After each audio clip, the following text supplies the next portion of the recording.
स्वस्तिकं तिलकं कुर्यात् हरिः ओम।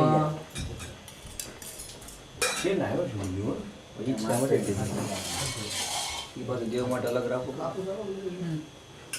ત્યાં ગૌરવભાઈ ઉપર મંદિર ઉપર જ છે ત્યાં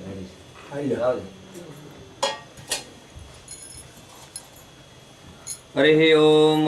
स्वस्ति न इन्द्रो वृद्धश्रवाः स्वस्ति न गोगा विश्ववेदाः स्वस्ति नस्तारक्षो अरिष्टनेमिः स्वस्ति नो देवैः शृणुयाम देवा भद्रं पश्येमाक्षभिर्जगाः स्थिरैरङ्गे दुष्टुवाघुसस्तनो भिर्वशे महि देवहितं जदायुः शान्तिरन्तरिक्षगो शान्तिः पृथिवी शान्तिरापः शान्तिरोषधयः वनस्पतयः शान्तिर्विश्वे देवाः शान्ति ब्रह्म शान्तिः सर्वगो शान्तिः शान्तिरेव शान्तिः सामा शान्तिरेधि जतो यतः समीहसे ततो नो अभयं कुरु शन्नः कुरु प्रजाभ्यो भयन्नः पशुभ्यः विश्वानि देव सवितुरिता निपरासुव चद्भद्रं तन्न आसुव या श्री स्वयं सुकृतिनां भवनेश्वरलक्ष्मी पापात्मनां कृतदयां हृदयेषु बुद्धि श्रद्धा सदां कुलजनां प्रभवस्य लज्जा तं त्वां परिपालय देवी विश्ववर्णयाम तव रूपमचिन्त्यमेतत् किं चातिवेदनश्चैव विघ्नसंजायते शुक्लं वरदरं देवं शशिवरं चतुर्भुजं प्रसन्नवदनं ध्यायेत् सर्वविघ्नोपशान्तये अभिवसिद्धर्थं पूजितो सुरसुर सर्वविघ्नहरस्मै गणाधिपतये नमः सर्वमङ्गलमङ्गले शिवे सर्वसाधिके शरण्ये त्र्यम्बके गौरी नारायणे नमोस्तुते सर्वदा सर्वकार्यसिद्धि तेषां मङ्गलं वैष्णवदेव भगवान् मङ्गलाय धनो हरि तदेव लग्नं सुदिनं तदेव ताराबलं चन्द्रबलं तदेव विद्याबलं तदेव लक्ष्मीपते लाभस्तेषां जयस्तेषां कुतस्तेषां पराजयेषां देवरेषां हृदयसज्जनाकरे त्रयोगेश्वर कृष्णेश्वर पार्थो तत्र बोधिधर्वाणि धर्मतिर्मो सर्वेष्वारब्धकार्येषु त्रयस्ति भुवनेश्वर देवादेशन्दन सिद्धि ब्रह्मेशान जनार्दन विनायकं गुरुं भानु ब्रह्मा विष्णु महेश्वरान् सरस्वती प्रणम यादव सर्व कार्यार्थ सिद्धय તમાર બધાય બોલવાનું છે મમ સર્વ કાર્ય અર્થ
जगता त्वमेव त्वमेव बन्धुः सखा त्वमेव त्वमेव विद्या शरणं त्वमेव त्वमेव सर्वं जगति देवात्मैव वाचा मन्दिरेवा बुधात्मना वा प्रतिस्वभाव करोमि सत्या सकलं परस्मै नारायणाय समर्पयामि अच्युतं केशवं रामनारायणं कृष्णं वासुदेवं श्रीधरं माधवं गोपिकावल्लभं जानकीनायकं रामचन्द्रं ओम रामचंद्र भगवान की कृष्ण कन्हैया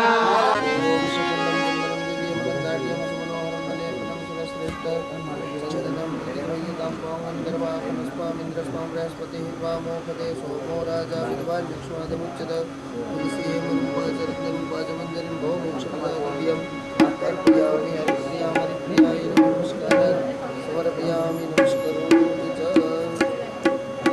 पुष्पात्मरा हरिः ओम बृहस्पति आदित्य आदिमद्विवाद ब्रह्मचर्य सबसरद प्रजातस्मात् प्रविलम्बे चित्रम्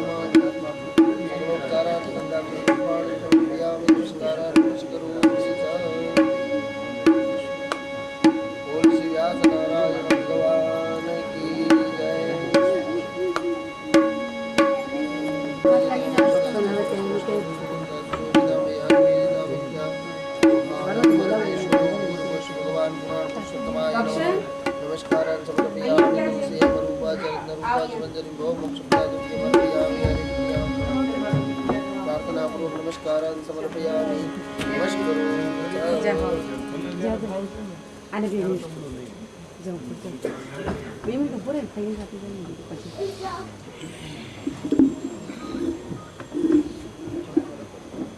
हरिः ओम सच्चिदानन्दरूपाय विश्वोत्पत्त्यादिहेतवेतापत्रय विनाशाय श्रीकृष्णाय नमो भगवान् वाल्मुकुन्दाय नमः सर्वोपचारार्थगन्धानि समर्पयामि प्रार्थनापूर्वक नमस्कारान् समर्पयामि नमस्करोमि पुराण पुरुषोत्तम भगवान की जय।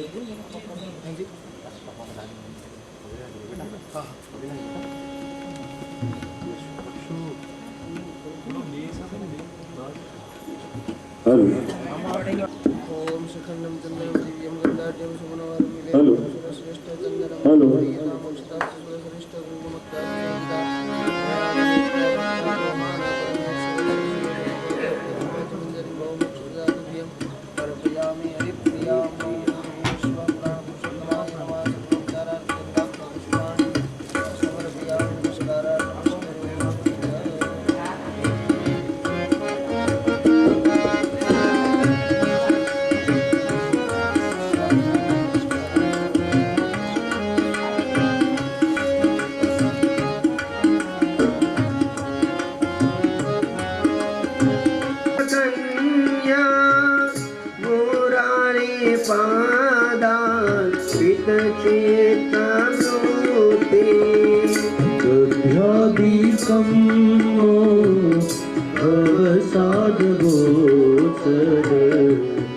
गोविंद दामोदर माधवे गोविंद दामोदर माधवे गृहे गृहे गो भवतु कदम्बा सर्वे मिलित्वा सर्वाप्ययोगम्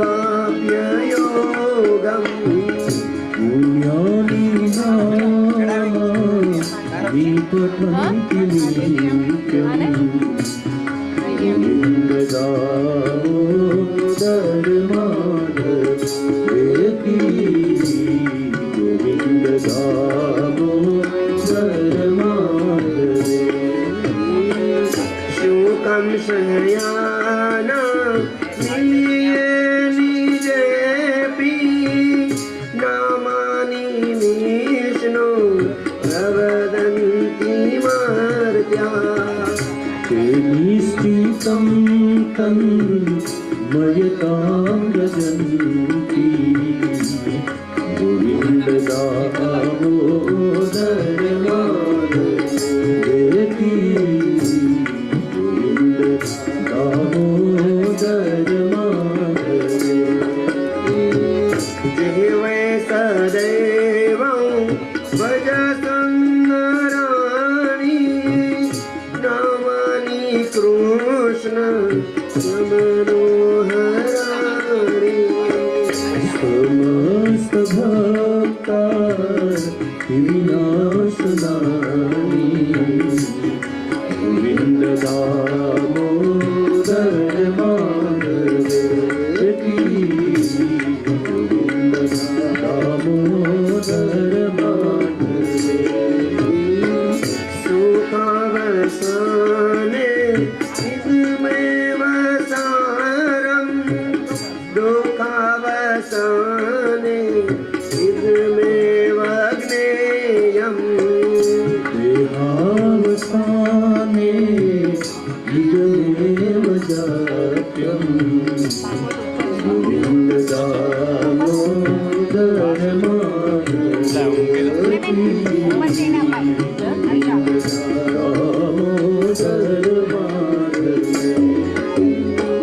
श्री कृष्ण राधा वर गोकुलेश गोपाल गोवर्धननाथ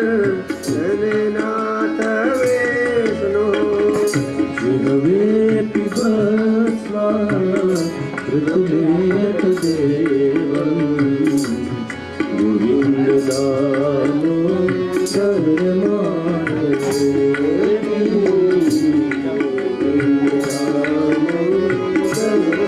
गोविन्द दामोदर स्तोत्र नो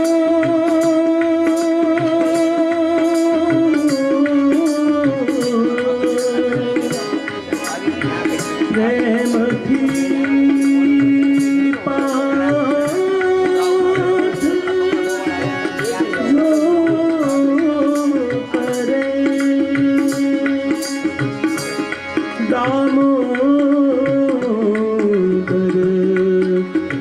दयादाने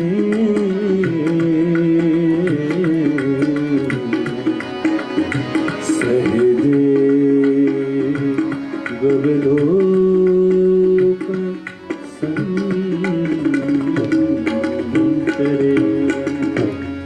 बोलिए गोवर्धननाथ की जय श्री वल्लभाधीश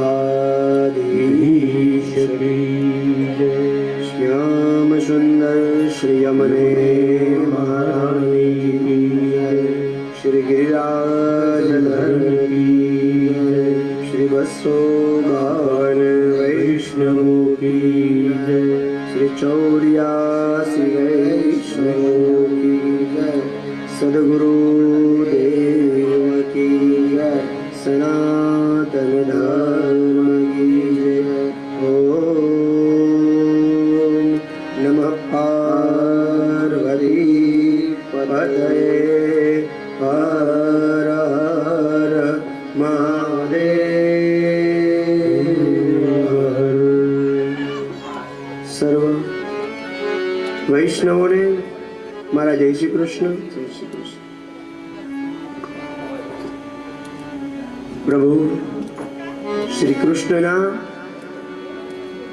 16,108 લગ્ન પૂર્ણ થયા. ભગવાને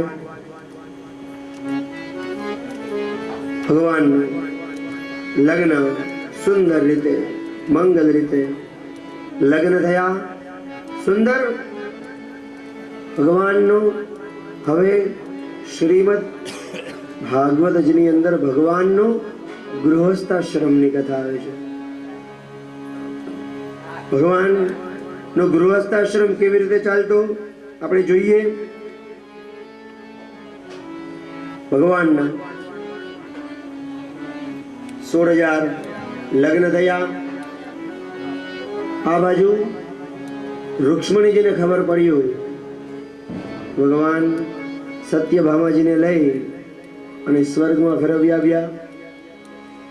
વળી ભગવાને એમના માટે પારિજાતનું ઝાડ પણ સ્વર્ગમાંથી લાવ્યા. આવી અનેક ઘટનાઓ થઈ એટલે રૂક્ષ્મણીજી હવે રીસાણા છે. ભગવાનના પટરાણી રીસાઈ જાય. રૂક્ષ્મણી ભગવાનના પટરાણી છે અને હવે રીસાણા છે. ભગવાન મનમાં વિચારે કે આ કેમય કરીને રૂક્ષ્મણીજી માનતા નથી. જ્યારે જાઓ ત્યારે મોઢું ફેરવી લે. કરવું શું? ભગવાને એક સુંદર યુક્તિ કરી. બરોબર પારિજાતનું સવારના 4 વાગ્યામાં ભગવાન ઉઠી ગયા. પારિજાતના નાના નાના પુષ્પ ભેગા કર્યા. પોતાના હાથે સુંદર મજાની વેણી ભગવાને બનાવી. ભગવાનને એમ થયું કે 4 વાગ્યાનો ઉઠી અને જો આવી સુંદર વેણી પછી રૂક્ષ્મણીજીના વાળમાં નાખીશ તો જરૂર રૂક્ષ્મણીજી પ્રસન્ન થશે. ભગવાન સવારના 4 વાગ્યાથી 6 વાગ્યા સુધી 2 કલાકની મહેનત સુંદર વેણી બનાવી. જ્યાં ભગવાન રૂક્ષ્મણીજીના મહેલમાં જાય છે વચમાં સત્યભામાજી મળે છે. ભગવાન બિચારા મૂંઝાણા કે સત્યભામા જો વેણી જોઈ છે ને તો પછી કેમ કરીને માનશે નહીં. ભગવાને પોતાના ડાબા હાથની અંદર વેણી રાખી અને હાથ પાછળ છુપાવી દીધો. સત્યભામાજી કહે છે, પ્રભુ આ સવારના 6 વાગ્યામાં બગીચામાં શું કરો છો? ભગવાન કે બસ સવારના ચાલવા નીકળો છો, જરાક આરોગ્ય સારું રહે ને એટલે ચાલવા નીકળો છો. સત્યભામા કહે પણ આ પાછળના હાથમાં છુપાવો છો શું? એક હાથ કેમ પાછળ રાખો છો? ભગવાન કહે જરાક બરોબર નથી એટલે દુખે છે એટલે. સત્યભામા કે લાવો લાવો તમને દબાવી દઉં. બસ તમે જાઓ ને દેવી, મને બહુ જાજી તકલીફ નથી, તમે તમારું કામ કરો અને મને મારું કરવા દો. સત્યભામાને થયું કે આ ભગવાન કંઈક વસ્તુ છુપાવે છે. સત્યભામા બાજુમાં આવે છે. ભગવાન ગભરાણા કે જો હવે ખબર પડશે ને તો નક્કી અહીંયાથી વારો નીકળશે. ભગવાન સામેથી બતાવે કે જો આ તમારા માટે જ વેણી બનાવી હતી મેં. સત્યભામા રાજી થઈ ગયા. અને જ્યાં સત્યભામા ને ભગવાન વેણી નાખવા જતા હતા ત્યાં નારદજી આવ્યા. નારદજીને જોઈને ભગવાને 2 હાથ જોડ્યા નારદજીને કે નારદજી કૃપા કરજો, મને છોડી દેજો, એમ મારા ઘરમાં નહીં હળગાવતા. નારદ ઘરની વાત ઘરમાં દાટી દેજો. નારદ કે ભલે પ્રભુ, તમે કીધું એમ જ કરીશ, ઘરની વાત ઘરમાં જ દાટી દઉં. નારદજી રૂક્ષ્મણીજીના મહેલની સામે આવ્યા. જોવે છે કે રૂક્ષ્મણીજી નારદજીને જોવે. નારદજી રૂક્ષ્મણીજીને કહે છે કે કોદાળી આપો, પાવડો આપો. કે નારદજી તમારે કરવું છે શું? એ કે બસ તમે આપો મને. એ કે મને ભગવાને કીધું છે ઘરની વાત ઘરમાં જ દાટવાની. નારદજી ખોદવા માંડ્યા. રૂક્ષ્મણીજી નારદજી આ વાત શું છે ઘરની વાત ઘરમાં દાટવાની? નારદજીએ બરોબર વ્યવસ્થિત વાતને અલંકૃત કરી અને રૂક્ષ્મણીજીને સમજાવ્યા. પછી એવી ધબધબાટી બોલી. ભગવાને 2 હાથ જોડી નારદજીને કે નારદજી, મારું ઘર તો એક મુકતા હોય તો આખા ગામમાં દિવાસળી લગાડો છે ઓછું છે મારા ઘરે.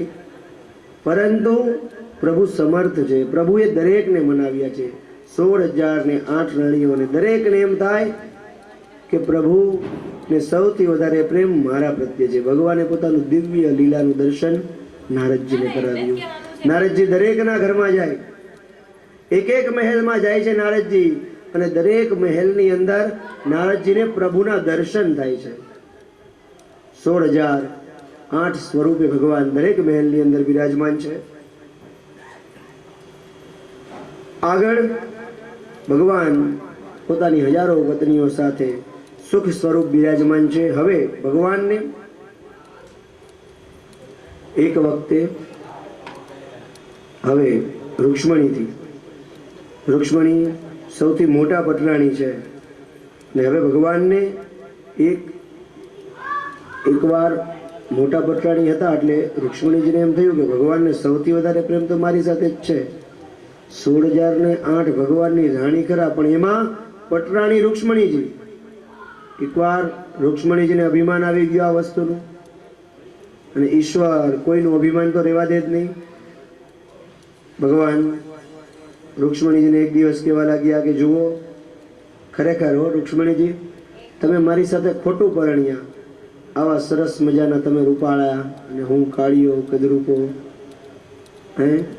ભૂલ કરી હો તમે મારી સાથે પરણ્યા. પણ હજી તમને એમ થતું હોય તો વાંધો નહીં, તમારે મને વાંધો નથી. તમારે છૂટાછેડા લેવા હોય તો તમને સ્વતંત્ર જો એમ તો મેં કદાચ તમે ઉતાવળમાં મને જોઈ તો નથી, અને નારદજીએ મારા ખોટા બધા ગુણ ગાયા અને તમને કદાચ હું વધારે ગુણથી પ્રસન્ન આવ્યો ને હવે કદાચ એમ લાગતું હોય કે આમાં બરોબર જાયમું નહીં તો તમને છૂટ છે.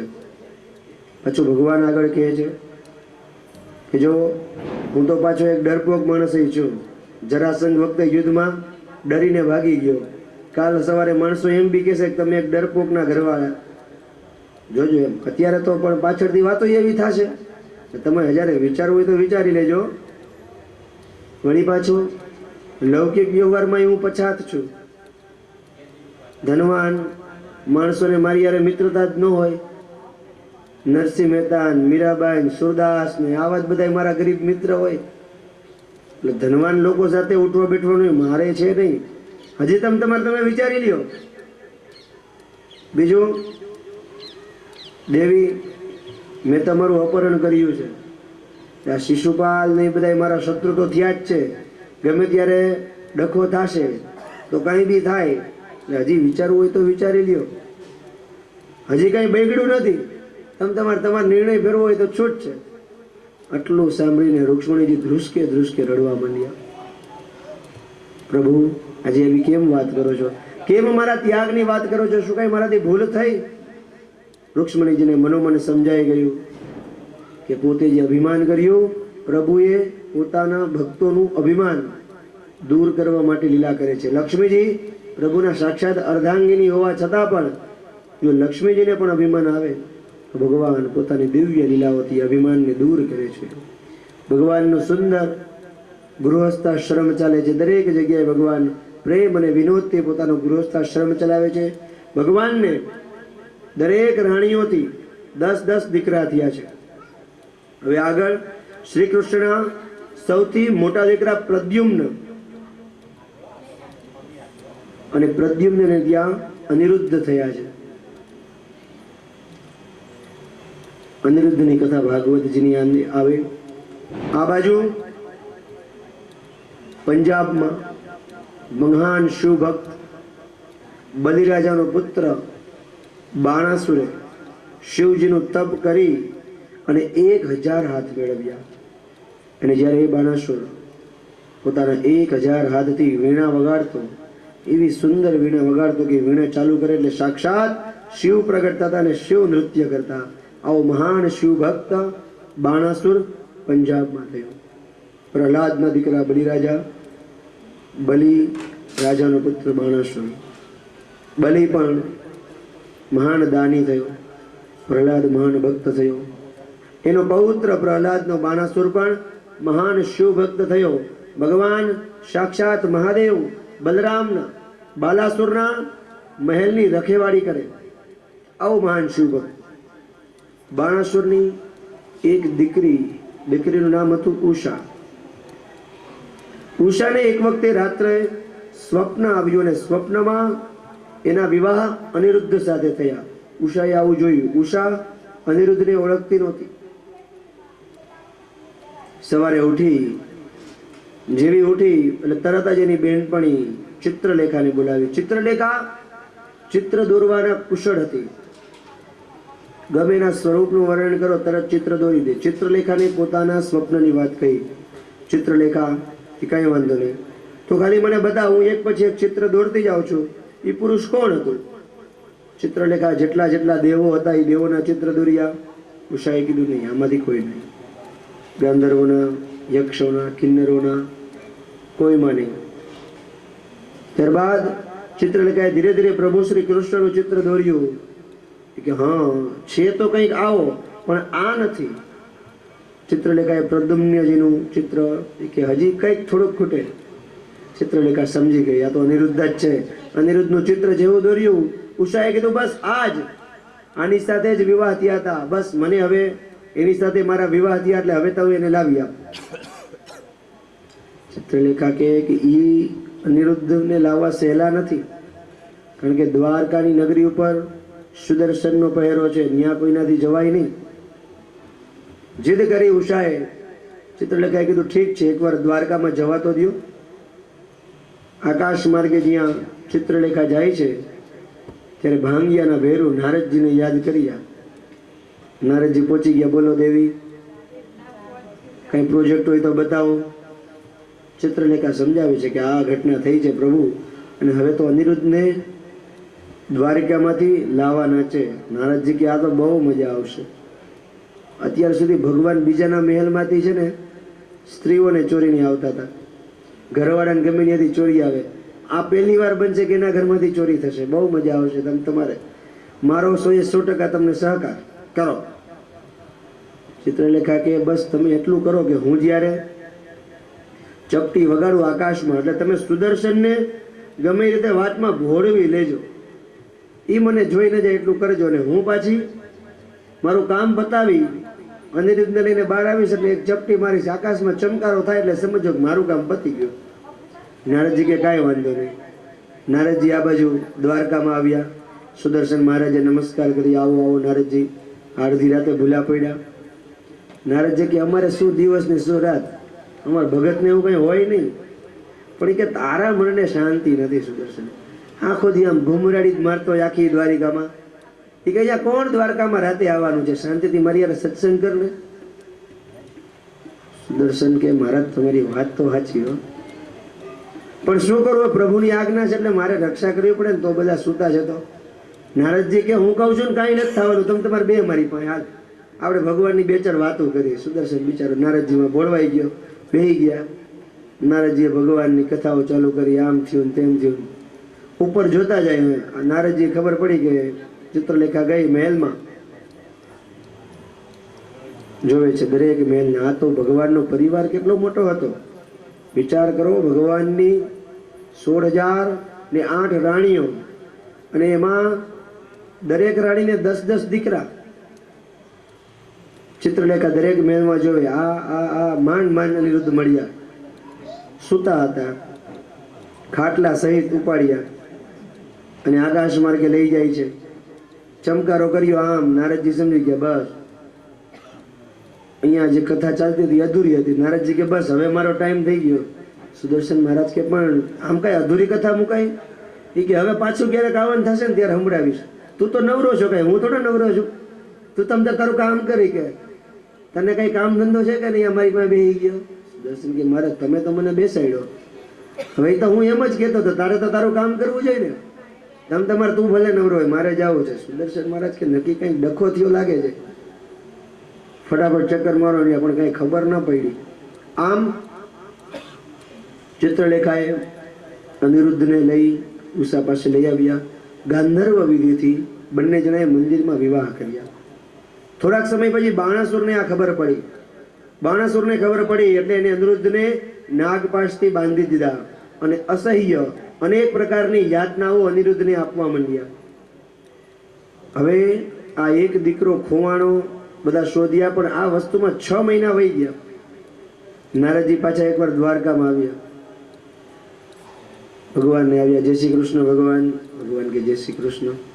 નારદજી કે આજે મારે તમારા બધા દીકરાને જોવા છે, તમે તમારે મને દેખાડો. કે તમારા બધા દીકરા સહી સલામત તો છે ને? ભગવાન કે નારદજી વાત શું છે? નહીં કે મને પ્રદ્યુમ્નનો દીકરો અનિરુદ્ધ છે ને એને જોવો છે, એને લઈ આવો તો. ભગવાન કે નારદજી અમે એ જ ચિંતામાં છીએ, ગોતી છીએ, ક્યાંક ગાયબ થઈ ગયો છે, મળતો નથી.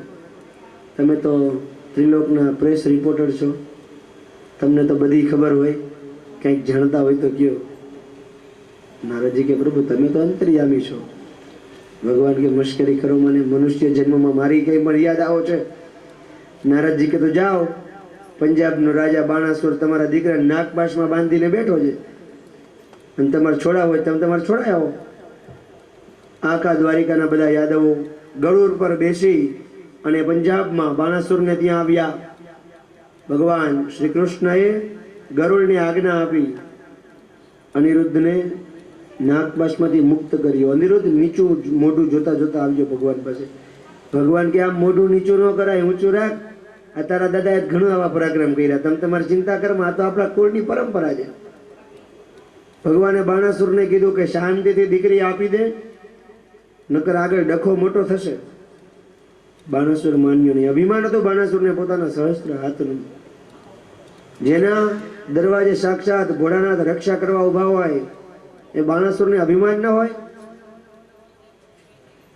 ભગવાન અને ભગવાન દરેક યાદવો સાથે યુદ્ધ કર્યું બાણાસુરે ભગવાન શિવજીને બોલાવ્યા. શિવજી પણ બાણાસુરનું ઉપરાણ ઉતારીને ભગવાન લડવા આવ્યા. પહેલી વાર શિવ અને સામળિયાની લડાઈ થઈ ગયો. ભગવાન કે ભાઈ તમે રહેવા દો ને, આમાં તમે ક્યાં વચ્ચે પડો છો? શિવજીને જેમ તેમ કરીને સમજાવ્યા. ભગવાને બાણાસુરના 996 હાથ કાપ્યા, ખાલી 4 રાખ્યા. કારણ કે ભગવાને પ્રહલાદજીને વચન આપ્યું હતું કે તારા વંશના કોઈ પણ વ્યક્તિનો હું મારીશ નહીં. ભગવાન ઈચ્છત તો મારી નાખત, પણ ભક્તનો કુળ છે, ભક્તનો પરિવાર છે. કુળ એકોતર, એક ભક્ત થાય ને એકોતર કુળ તારી દેવો. ભણે નરસૈયો એનું દર્શન કરતા, ભણે નરસૈયો એનું દર્શન કરતા, ભૂલજે કોતેર આયા રે. વૈષ્ણવજન તો એને કહીએ, પીડ પરાઈ જાને રે. વૈષ્ણવજન તો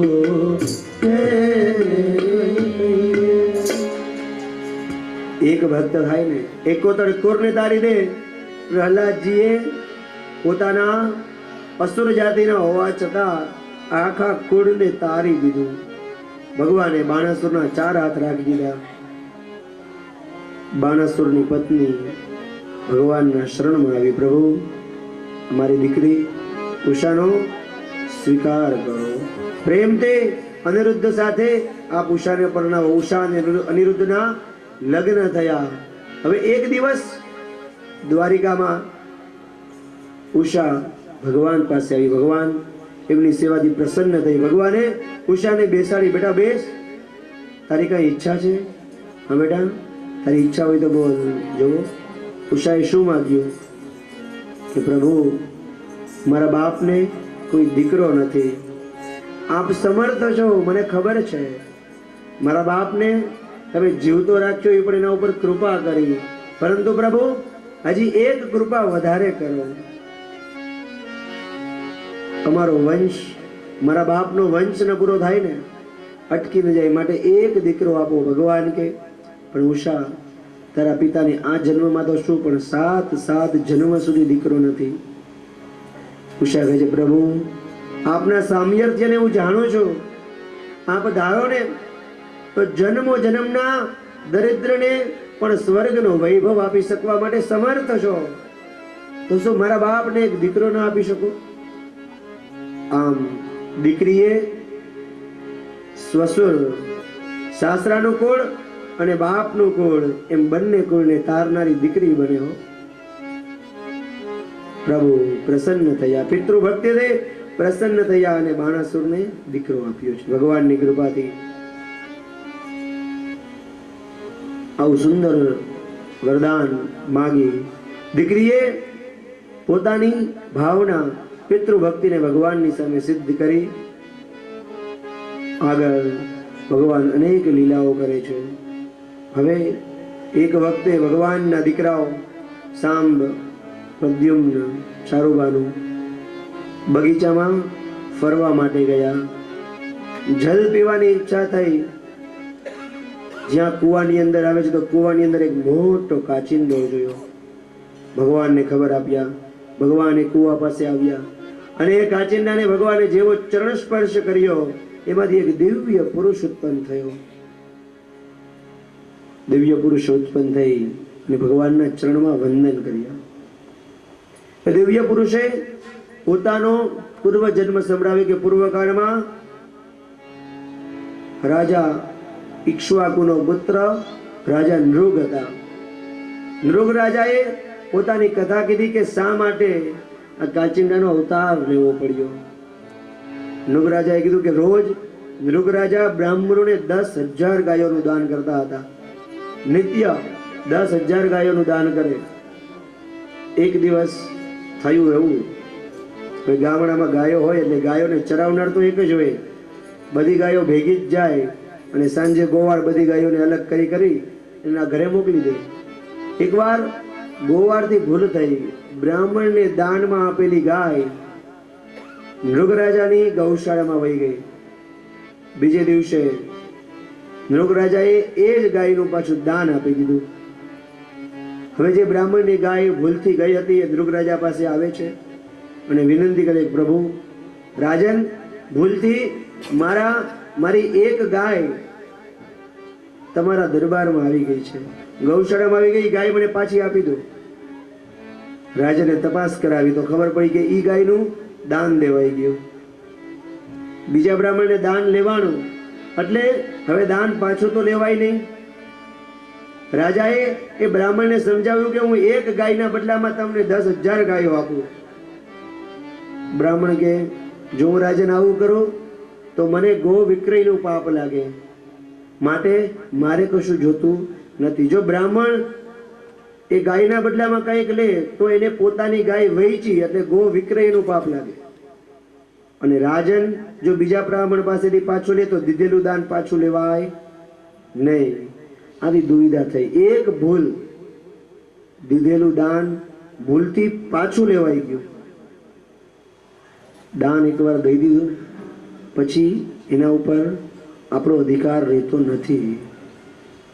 વિચાર કરો, રાજાથી તો ભૂલથી આ વસ્તુ થઈ હતી. તો હવે બ્રાહ્મણનો શ્રાપ લાગ્યો. બ્રાહ્મણના શ્રાપથી રાજાનું આયુષ્ય ક્ષીણ થયું. રાજાને યમરાજાના દરબારમાં લઈ ગયા. યમરાજાએ કીધું કે રાજન, તમારા પુણ્ય ઘણા બધા છે, તમે આ જીવનની અંદર એક પણ પાપ નથી કર્યું, બસ એક જ ભૂલ કરી કે બ્રાહ્મણને દીધેલું દાન ભૂલથી તમારાથી બીજાને દેવાઈ ગયું, તમે પાછું લીધું. તો રાજન, હવે તમારે પહેલા તમારું પાપ ભોગવવું છે કે પુણ્ય? રાજાએ કીધું, હે યમરાજા, મને પહેલા મારું પાપ ભોગવવું છે, તમારે મને મારું પાપ પહેલા ભોગવવા આપો. યમરાજાએ ત્યારે એને કાચીડાનો અવતાર આપ્યો. ત્યારે એ કાચીડો બન્યો ને ભગવાને દ્વાપર યુગની અંદર એનો ઉદ્ધાર કર્યો. મૃગરાજાની કથાથી ભગવાન પોતાના યાદવોને, દીકરાઓને બધાને બેસાડીને ઉપદેશ આપે છે. જુઓ, 4 પ્રકારના દ્રવ્ય નિષિદ્ધ છે. આ દ્રવ્ય કોઈ દિવસ લેવું નહીં. ભગવાન પોતાના યાદવ કુળને સમજાવે. ભગવાન યાદવોને સમજાવે છે કે પેલું દ્રવ્ય બ્રાહ્મણનું દ્રવ્ય કોઈ દિવસ ભૂલથી પણ લેવું નહીં. બ્રાહ્મણોના દ્રવ્ય ઉપર ભૂલથી પણ દ્રષ્ટિ પણ નહીં નાખવી. કારણ કે દ્રષ્ટિ, જો મનથી પણ એવી ભાવના થઈ ને કે આ દ્રવ્ય લઈએ તો એ મનથી ભાવનાથી પણ અધોગતિને પ્રાપ્ત કરશો. તમે ભલે મારા સંતાનો છો, હું ભલે સાક્ષાત પરમાત્મા હો, પરંતુ જો તમે બ્રાહ્મણોનો દ્રોહ કરશો તો એ બ્રાહ્મણોના શાપથી હું પણ તમને નહીં બચાવી શકું. માટે ક્યારેય બ્રાહ્મણનું દ્રવ્ય લેવું નહીં. બીજું, દીકરીનું દ્રવ્ય. ભગવાન સમજાવે કે દીકરી દઈએ એટલું ઓછું છે, ભૂલથી પણ ક્યારેય દીકરીનું દ્રવ્ય લેવું નહીં. ત્રીજું, દેવસ્થાનનું. દેવસ્થાનમાં જે કાંઈ ભક્તો ચડાવો કરે એનો ઉપયોગ દેવસ્થાનના ઉત્થાનમાં, દેવસ્થાનની વૃદ્ધિમાં, દેવસ્થાનમાં કોઈ સારી રીતે ઉપયોગ થવો જોઈએ. પોતાના હેતુથી એ દેવસ્થાનના પૈસાનો ઉપયોગ થવો જોઈએ નહીં. જો દેવસ્થાનનો પૈસો બચાવી જાય તો પણ એ દ્રવ્ય નિષિદ્ધ છે, એ પચે નહીં. દુનિયામાં ઝેર બચાવવું સહેલું છે, પણ આ 4 દ્રવ્ય બચાવવા સહેલા નથી. ચોથું દ્રવ્ય છે ગુરુ. જે આપણા ગુરુતુલ્ય હોય એનો કોઈ દિવસ દ્રવ્ય લેવું નહીં. ભગવાન રામચંદ્ર અયોધ્યામાં સુંદર રાજ્ય કરે. આ રાજ્યની અંદર રામ ભગવાને એક ઘંટ પોતાના મહેલની બહાર મૂક્યો હતો.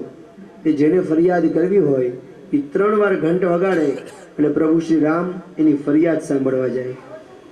અને એક દિવસ, એક અડધી રાત્રે એક કૂતરો એ ઘંટ 3 વાર વગાડ્યો. પ્રભુ શ્રી રામ આવ્યા કે અડધી રાતે કોણ ઘંટ વગાડે છે? ના, તો રઘુકુળ છે, કોઈ સામાન્ય કુળ નથી. રઘુકુલ રીતિ, રઘુકુલ રીતિ સદા ચલી રઘુવંશી સદા ચલી આઈ પ્રાણ જાય પર વચન પ્રાણ જાય પર વચન શ્રી રામ જય રામ જય જય રામ શ્રી રામ જય રામ જય જય રામ શ્રી રામ જય રામ જય જય રામ શ્રી રામ જય રામ જય રામ પ્રભુ શ્રી રામ રાતના 3 વાગે ઉઠી અને મહેલની બહાર આવ્યા. મહેલની બહાર એક કૂતરો ઊભો છે. કૂતરાએ પ્રભુ શ્રી રામે ફરિયાદ કરી, બોલ બેટા તારી શું ઈચ્છા છે? જવો આ અયોધ્યા નગરીના દર્શન છે. પ્રભુ શ્રી રામને માટે શું મનુષ્ય કે શું શ્વાન, પશુ પક્ષી સર્વની ફરિયાદ ભગવાન શ્રી રામચંદ્ર સાંભળતા. એ કૂતરાએ કીધું, પ્રભુ એક સન્યાસીએ મને ખૂબ માર્યો,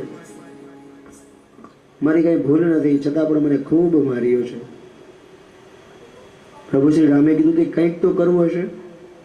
કૂતરાએ કીધું કે બસ ભિક્ષાનું અન્ન લઈને જે સન્યાસી આવતા એ વધતું એ હું ખાઈ જતો, હું ખાતો, એનાથી મને એને આજે ખૂબ માર માર્યો છે, મરણતોલ મને માર માર્યો છે. ભગવાન કે ઠીક છે ભાઈ, તારી શું ઈચ્છા છે? એ સન્યાસીને હું શું સજા કરું? બસ તારા ઉપર તને દુઃખ થયું તો તું કે સજા કરું? એ કૂતરો કે છે કે એ સન્યાસીને તમે મહંત બનાવો.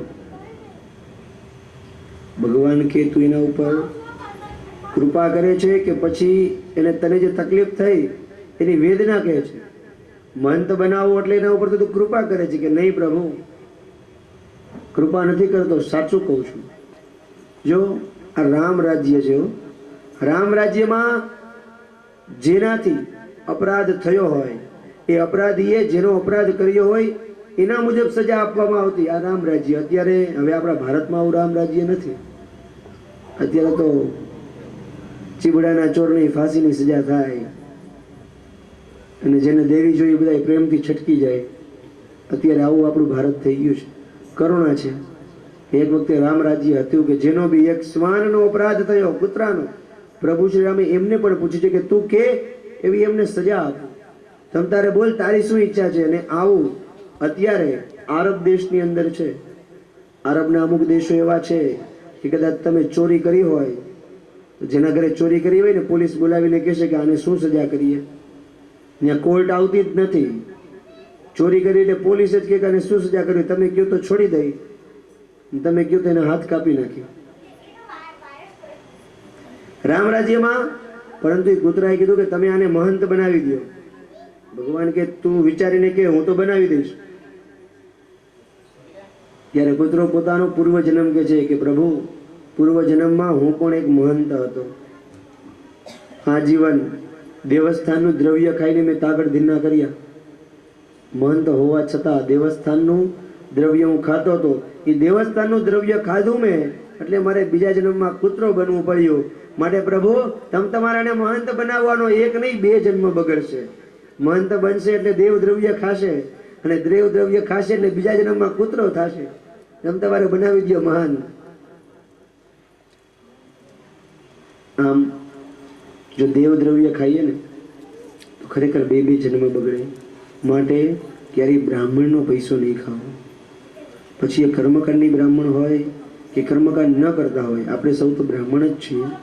છતાં પણ જો આપણે પણ કોઈ બ્રાહ્મણનો અપરાધ કરશું ને તો આપણને પણ ક્ષમા નથી મળવાની. હો, વિચાર કરો, પ્રભુ શ્રી કૃષ્ણ સાક્ષાત પરમાત્મા હતા અને એમનું કુળ, એમના જ બધા દીકરાઓને પ્રભુના દીકરા છે. આ તો એમના કુળને પણ જો બ્રાહ્મણોનો અપરાધ કર્યો તો નાશ થશે. અને ઇતિહાસ સાક્ષી છે કે યદુકુળનો નાશ બ્રાહ્મણના શ્રાપથી થયો. આગળ આપણે જોશું કેવી રીતે યદુકુળનો નાશ થાય.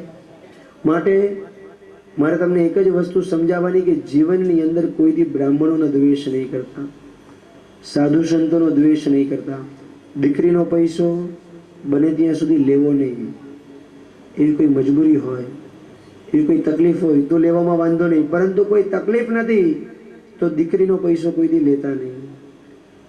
દેવસ્થાનના પૈસા ઉપર કોઈથી દ્રષ્ટિ રાખતા નહીં. ગુરુઓના જે ગુરુતુલ્ય છે, આપણાથી વડીલો છે, ગુરુ છે, જે ગુરુનો પૈસો કોઈથી લેવો નહીં.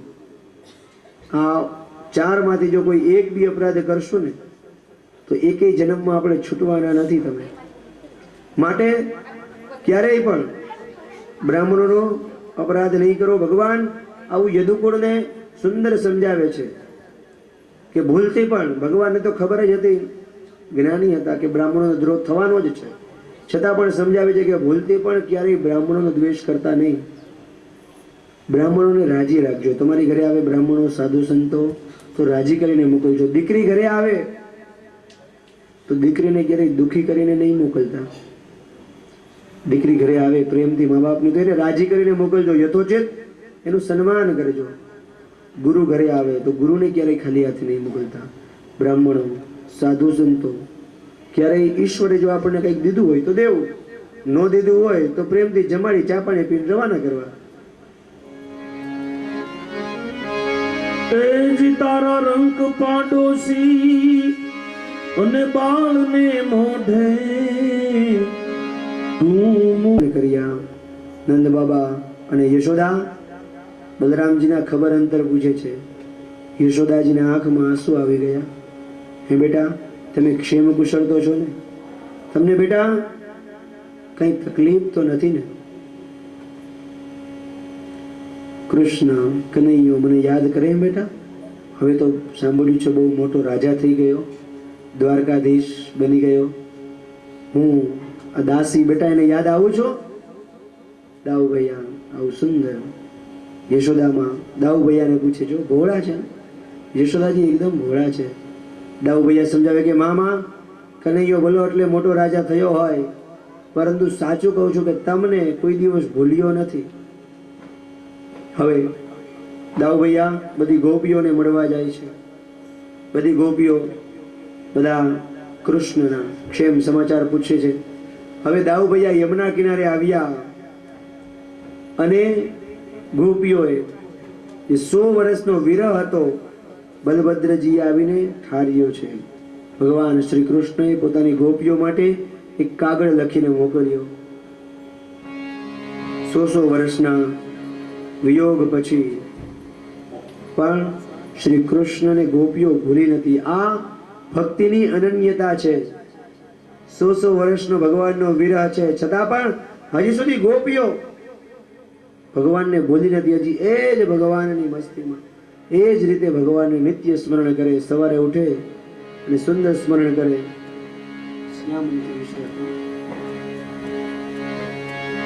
સુંદર ગોપીઓ રોજ ભગવાનને યાદ કરે. પ્રેમ અને મોહમાં જેવો ફરક છે. પ્રેમ હોય ને એ શાશ્વત છે.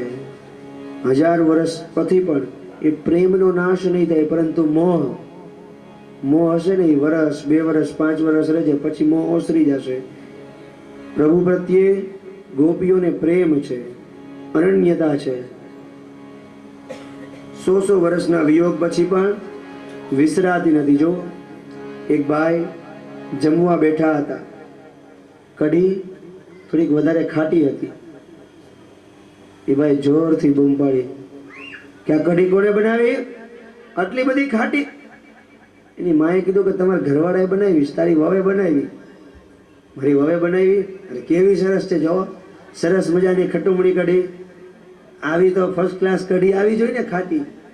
જુઓ, જ્યાં પ્રેમ છે ને ત્યાં દોષ પણ એના ગુણ બની જાય છે. કહેવાનું તાત્પર્ય એ છે, કઢી ખાટી હતી એ દોષ છે, પરંતુ ખબર પડી ઘરવાળાએ બનાવી એટલે પ્રેમ હોય ને, ઘરવાળા તરફ રાખવો જ પડે, પરાણે રાખવો પડે. એ દોષ ગુણમાં પરાવર્તિત થયો કે બરોબર છે, કઢી તો આવી ખાટી જ હોય, આવી હોય અને આવી જ હોય. જો આ દોષ અને અહીંયા પ્રેમ. ભક્તિ સૂત્રમાં પ્રેમની વ્યાખ્યા નારદજીએ કરી કે પ્રતિક્ષણમ વર્ધમાનમ. પ્રેમ એક એક ક્ષણે જે વધતો જાય એ પ્રેમ છે. પ્રેમની અંદર ભક્તિ અને ઓટ ન હોય, એ તો હંમેશા ભરતી જ હોય, 24 કલાક શાશ્વત. પ્રેમ ક્યારેય ઘટે નહીં. બીજું, કામના રહિતમ પ્રેમ સ્વરૂપમ. જ્યાં પ્રેમ હોય ને ત્યાં કોઈ કામના નથી હોતી. મને આ જોઈએ, મને આવું કરી દેશે, આ બધી કામનાઓ છે. જેની પ્રત્યે પ્રેમ હોય તે કદાચ તમારો ત્યાગ પણ કરશે તો પણ તમારો પ્રેમ તો ત્યાં શાશ્વત જ છે. શ્રી કૃષ્ણએ ગોપીઓનો ત્યાગ કર્યો, કેવલ 11 વર્ષ રહી અને 111 વર્ષનો વિરહ આપ્યો, છતાં પણ ગોપીઓનો પ્રેમ હજી શાશ્વત. એવો ને એવો કૃષ્ણ પ્રત્યે પ્રેમ છે. ગોપીઓને કેમ કરી? ભગવાનનો પ્રેમ ભૂલાતો નથી. ઘણા લોકો એવું કે અમે ઠાકોરજીને માનીએ છીએ, અમે ફલાણા ભગવાનને માનીએ છીએ. સાંભળો, ભગવાન કોઈ માનવાની ચીજ નથી. ભગવાન પ્રેમ કરવાની ચીજ છે. ભગવાનને પ્રેમ કરો. માનતા હઈશું તો થોડીક વાર પછી બીજા દેવને પાછી માનવાની ઈચ્છા થઈ જશે. વળી ન્યા કંઈક ચમત્કાર જોશો. એટલે આ તો ગૃહસ્થજી ને, આપણને તો જે સારું સારું આપે આપણે એને પ્રેમ કરી. થોડુંક વાંકું પડી જાય, મંદિરમાં સરસ મજાની જાતા હોય ને 2-4 વાર ને એકવાર દુઃખ આવી પડે એટલે ન્યાજીની વારો ભગવાનને કાઢી આવી કે રોજ મંદિરમાં આવું પણ આપ્યું હું તમે. આ પ્રેમ નથી, આ તો મોહ છે, આ તો લાલચ છે. પ્રભુ એ માનવાની વસ્તુ નથી. પ્રભુને પ્રેમ કરો. ભગવાન પ્રેમ કરવાની વસ્તુ છે. અને કેવો પ્રેમ? પાણી, જલ બિના મછલી. પાણી વગર માછલી રહી શકે તો આપણે પ્રભુના નામ વગર રહી શકીએ. આવો સુંદર પ્રેમ, આવો સુંદર પ્રેમ. પ્રભુ એ પ્રેમ કરવાની વસ્તુ છે. પ્રભુને પ્રેમ કરો. દશરથનો રામ પ્રત્યે પ્રેમ હતો. જ્યાં સુધી રામ હતા ત્યાં સુધી દશરથ મહારાજ જીવ્યા. રામ ગયા, દશરથે પણ પ્રાણ છોડ્યા. ગોપીઓનો પ્રેમ પણ આવો શાશ્વત હતો. પ્રભુ શ્રી કૃષ્ણ ગોકુળમાં રહ્યા ત્યાં સુધી પણ પ્રેમ, અને જ્યારે એમને છોડી દીધા ત્યારે પણ એ જ અનન્યતાથી ગોપીઓ શ્રી કૃષ્ણને પ્રેમ કરે છે. બલરામજી યમુના કિનારે હવે આવ્યા. બલરામજીએ યમુના કિનારે આવી અને ગોપીઓ સાથે રાસલીલા રમી. જો બલરામજી રાસલીલા ગોપીઓ સાથે રમ્યા, પરંતુ જે ગોપી સાથે ભગવાન કૃષ્ણએ રાસલીલા રમી હતી એ ગોપીઓ સાથે નહીં. પરંતુ બલરામજી જે ગોપીઓ સાથે રાસલીલા રમ્યા એ બધી પૂર્વજન્મની નાગ કન્યાઓ હતી. બલરામજી પાતાળના રાજા શેષ અને કેટલીક નાગ કન્યાઓ એમનું રૂપ જોઈને પરણવાની ઈચ્છા થઈ. બીજા જન્મમાં બધી ગોપીઓ રૂપે આવી અને બલરામજીએ એમની ઈચ્છાઓ પૂરી કરી. યમુના કિનારે બલરામજીએ રાસલીલાઓ કરી. બલરામજીનું ગૌર સ્વરૂપ એ શેષ નારાયણનું સ્વરૂપ છે. પુષ્ટિ માર્ગમાં આ સેવ્ય સ્વરૂપ નથી, ગૌર સ્વરૂપ છે, એ સેવ્ય નથી. પરંતુ બલરામજી જ્યારે બલરામજીનું કૃષ્ણ સ્વરૂપ, જ્યારે પ્રભુ શ્રી કૃષ્ણને એક દિવ્ય લીલાઓ કરાવી હોય અને બલરામજીના હાથે કરાવી હોય ત્યારે ભગવાન બલરામજીની અંદર પ્રવેશ કરતા, ને ભગવાનનો જ્યારે બલરામજીની અંદર પ્રવેશ થતો ત્યારે બલરામજીનું સ્વરૂપ કૃષ્ણ થતું. પુષ્ટિ માર્ગમાં બલરામજીના કૃષ્ણ શ્યામ સ્વરૂપ સેવ્ય છે, ગૌર સ્વરૂપ સેવ્ય નથી. બલરામજી વ્રજની અંદર 3 મહિના રહ્યા છે. પ્રેમથી વ્રજની ફરી પાછું બાળપણ જીવંત થયું. જાણે સવારમાં સુંદર કૃષ્ણ ભગવાનના પ્રભાતિયા ગોકુળમાં હજી પણ એમને એમ ગવાય છે. 100 વર્ષ પછી પણ ગોકુળમાં હજી કંઈ બદલાણું નથી. એવું ને એવું ગોકુળિયું છે ગામ. સુંદર. રોજ સવારના ગોપીઓ ભગવાન શ્રી કૃષ્ણને યાદ કરે, નંદાલયમાં જાય. એ જ ગોપ બાળકો ભગવાન કૃષ્ણની લીલાઓ કરે, ગોવાળિયાઓ ભગવાન કૃષ્ણની જેમ વાંસળીઓ વગાડે ને આવું સુંદર ગોકુળ એમ ને એમ છે. હજી બલરામજી ગોકુળમાં 3 મહિના આવું સુંદર વિચરણ કર્યું. અરે મેં ગોવાલણ તોરી રે કનૈયા, હે તારી મોરલીએ લલચારી રે. મેં ગોવાલણ તોરી કનૈયા, મેં ગોવાલણ તોરી રે કાનુડા, મોરલીએ લલચારી રે. મેં ઘરખે મેં તો ઈંઢોણી લીધી અને પછી ભરવા હાલી પાણી રે. ઘરખે મેં તો ઈંઢોણી લીધી ભરવા હાલી પાણી રે. ગાગર વરાહે ગોળી લીધી, ગાગર ભરો હે ગોળી લીધી અને આરાની હું અજાણી રે. મેં ગોવાલણ તોરી કનૈયા, મેં ગોવાલણ તોરી રે કાનુડા, મોરલીએ લલચારી રે. મેં ગોવાલણ તોરી કનૈયા, મેં ગોવાલણ તોરી કનૈયા. દાઉ ભૈયા બલરામજી હવે વ્રજમાંથી પાછા દ્વારિકા આવી ભગવાન શ્રી કૃષ્ણને નંદ બાબા અને યશોદાના ક્ષેમ સમાચાર આપે છે. હવે આગળ કાશી નગરીની અંદર એક પૌંડ્રક નામનો રાજા થયો. આ રાજાએ એવો પ્રચાર કર્યો કે સાચો કૃષ્ણ હું જ છું. એ રાજા ખોટા 4 હાથ લગાવી, 2 હાથ પોતાના અને બીજા 2 હાથ લગાવીને ફરતો અને એવો પ્રચાર કર્યો કે સાચો કૃષ્ણ હું છું. પાછો દ્વારિકા કાગળ લખ્યો દ્વારકાધીશને કે સાચો કૃષ્ણ તું નથી, હું છું, આવી જા મારી સાથે યુદ્ધ કરવા. આવા દંભીઓને ભગવાને વીણી વીણીને માર્યા છે. ભગવાન કાશીમાં ગયા ને પુંડ્રક રાજાનું મસ્તક સુદર્શનથી છેદન કરી નાખ્યું. પ્રભુએ આવા અનેક દંભીઓને વીણી વીણીને પૃથ્વી ઉપરથી દૂર કર્યા છે, પૃથ્વીનો ભાર ઉતાર્યો છે. હવે સુખદેવજી કહે છે આગળ કે જામવતી ના પુત્ર સાંબ ના લગ્ન દુર્યોધનની દીકરી સાથે થાય છે. સાંબ દુર્યોધનની દીકરી લક્ષ્મણાનું હરણ કરીને જાય છે.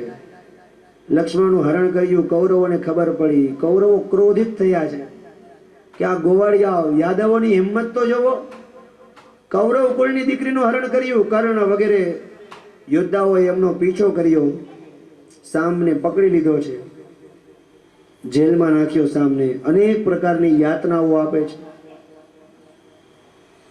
આ બાજુ નારદજી ભગવાનને કહે છે કે પ્રભુ વળી એક દીકરો હેરાન થાય છે, તમ તાર બચાવ હોય બચાવી જાય. આ વખતે કૌરવો વારે પાછું હામું આવવાનું છે. ભગવાને સેનાને તૈયાર કરી અને કૌરવ સાથે યુદ્ધમાં જવા જાય એ પહેલા બલરામજીએ સમજાવ્યા સૌને કે પહેલા હું શાંતિથી જઈને જોઉં છું, શાંતિથી મંત્રણા કરું છું. શાંતિ મંત્રણાથી બધું પતી જાય તો આવું કંઈ કરવું નહીં. છે તો આપણા જ સગાવાળા ને. એટલે બલરામજી કૌરવો પાસે ગયા અને કીધું છે કે અમારા રાજા ઉગ્રસેને એક સંદેશો મોકલ્યો છે કે આમ તો તમે અમારો ઘણો બધો અપરાધ કર્યો કે અમારા દીકરાને તમે જેલમાં પૂર્યો, પણ હજી પણ અમે એ વસ્તુ ભૂલવા તૈયાર છીએ. તમારે પ્રેમથી તમે દીકરીને અમારા દીકરાને છોડી દો અને છોડી દો. અમારા દીકરાને છોડી મૂકો અને તમારી છોકરી આપી દો એટલે છોડી દો, છોડી દો અને છોડી પણ દો, પ્રેમથી દો. અમારા દીકરાને છોડી દો અને છોડી તમારી છોડી દો. આવું બલરામજી કૌરવોને કહે છે, પણ કૌરવો કોઈ માને ખરા? કૌરવોને બધાને પોતાનું અભિમાન હતું કે આપણે કૌરવ કોળ અને આ સામાન્ય ગોવાળિયાઓ આપણી પાસે કઈ માગે. બલરામજીનું અપમાન કર્યું, બલરામજીને ક્રોધ ચડ્યો છે. કૌરવોએ અપમાન કર્યું, ભગવાન હળધરે હળ લીધું અને હસ્તિનાપુરને ખેંચ્યું છે. આખું હસ્તિનાપુર ખેંચીને લઈ ગયા કે હમણાં ગંગામાં ડુબાડી દઉં. બલરામજીની તાકાત શું હતી? નામ રામ હતું, પણ પોતાના બળને હિસાબે બલરામ કહેવાના. હળ સીધું ભરાયું હસ્તિનાપુરમાં, આંકડી નાખીને ખેંચ્યું. બધા હસ્તિનાપુર વાળા ગભરાઈ ગયા કે આને રોકો, નકર હમણાં બધાને ગંગાજીમાં બધાને જીવતે જીવતા વહાવી દેશે, જીવતે જીવતા મોક્ષ કરાવી દેશે. બલરામજીની શરણમાં આવ્યા કે કૃપા કરો, ક્ષમા કરો. બ્રહ્મા બલરામજી શાંત થયા. આ બાજુથી ભગવાને આવી પહોંચ્યા. બધાએ પ્રેમથી દુર્યોધને પોતાની દીકરી આપી છે. એકલી દીકરી નથી આપી, સાથે સાથે દુર્યોધને 1200 હાથી, 10,000 ઘોડા, સોનાથી મળેલા 6,000 રથ અને 1,000 દાસીઓ સાથે દુર્યોધને દીકરી લક્ષ્મણાને વણાવી છે કે બેટા પ્રેમથી જાઓ. શ્રી કૃષ્ણએ આવા દંભીઓને વીણી વીણીને માર્યા છે. હવે આગળ એક વખતે એક દ્વિવિધ નામનો વાનરને ભગવાને માર્યો. તેનો મિત્ર ભૌમાસુર. ભૌમાસુરે પણ આવ્યો છે, ભગવાને ભૌમાસુરને પણ માર્યો. આવી રીતે ભગવાન શ્રી કૃષ્ણએ અને બલભદ્રજીએ અનેક પાપીઓનો સંહાર કર્યો. હવે ભગવાન ને ઇન્દ્રપ્રસ્થમાંથી આમંત્રણ આવ્યું છે. ભગવાન મહારાજા યુધિષ્ઠિરનું આમંત્રણ આવ્યું. ભગવાન શ્રી કૃષ્ણ યુધિષ્ઠિરને મળવા ઇન્દ્રપ્રસ્થ ગયા. યુધિષ્ઠિરે આમંત્રણ મોકલ્યું હતું રાજસૂય યજ્ઞ માટે. યુધિષ્ઠિરને એમ થયું કે અનેક કૌરવોનો સંહાર થયો, આ પૃથ્વી ઉપરથી અનેક ન થવાના કૃત્ય થયા, માટે સર્વ જીવોને મોક્ષ મળે એ હેતુથી રાજસૂય યજ્ઞના આયોજન માટે ભગવાનને બોલાવ્યા હતા. પણ આટલા વર્ષો પછી યુધિષ્ઠિર અને પ્રભુ મળે છે ને, એટલે યુધિષ્ઠિરને આનંદ, અને આનંદમાં 6 મહિના સુધી યુધિષ્ઠિર ભૂલી ગયા કે શેના માટે ભગવાનને બોલાવ્યા. 6 મહિના સુધી યાદ નથી રહ્યું. પછી યાદ આવ્યું. ભગવાનને કહે છે કે આપણે રાજસૂય યજ્ઞ કરવો છે. રાજસૂય યજ્ઞ કરવો હોય ને તો આખી પૃથ્વીના રાજાને પેલા પરાસ્ત કરવા પડે. આખી પૃથ્વીના રાજાઓને પરાસ્ત કરો ને તો રાજસૂય યજ્ઞ કરી શકો, બાકી થાય નહીં. એ વખતે જરાસંઘે 21,600 રાજાઓને કેદ કર્યા હતા. ભગવાને કીધું કે આ જરાસંઘ એકને હરાવી દઈ ને એટલે આ બધામાં બધું આવી જશે. પણ ખબર હતી જરાસંઘ એમ નહીં લે. જરાસંઘ ભલે ગમે એવો હતો પણ એનામાં અમુક સદગુણ હતા. ભગવાન જરાસંઘના સદગુણોનું વર્ણન કરે છે. જરાસંઘ નિત્ય બ્રાહ્મણોને દાન આપતો હતો, રોજ ભગવાનની પૂજા કરતો હતો, રોજ બ્રાહ્મણોની લાઈન હોય, રોજ 100 બ્રાહ્મણોને દાન આપતો હતો. હવે ભગવાન શ્રી કૃષ્ણ, અર્જુન અને ભીમસેન ત્રણેય બ્રાહ્મણ વેશ ધારણ કર્યો અને બ્રાહ્મણ વેશમાં જરાસંઘને ત્યાં જાય છે. બ્રાહ્મણ તરીકે માગવા ગયા. લાઈનમાં એક પછી એક બ્રાહ્મણ આવતા જાય. જરાસંઘ સર્વ બ્રાહ્મણોને પગે લાગી અને દાન આપતો જાય. અર્જુન, ભીમ અને કૃષ્ણ આવ્યા.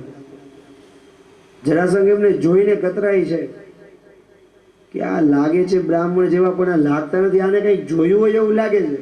જરાસંઘને યાદ નથી આવતું પણ આ કોણ છે. બ્રાહ્મણ સ્વરૂપમાં આવ્યા છે એટલે સ્વાભાવિક છે. એવો તો વિચાર પણ ન હોય કે આ જ બ્રાહ્મણો અહીંયા હતા. એ કે ઠીક છે પ્રભુ, તમે તમારે સંકલ્પ કરાવો, ભદેવ તમારે જે જોઈએ હું આપીશ.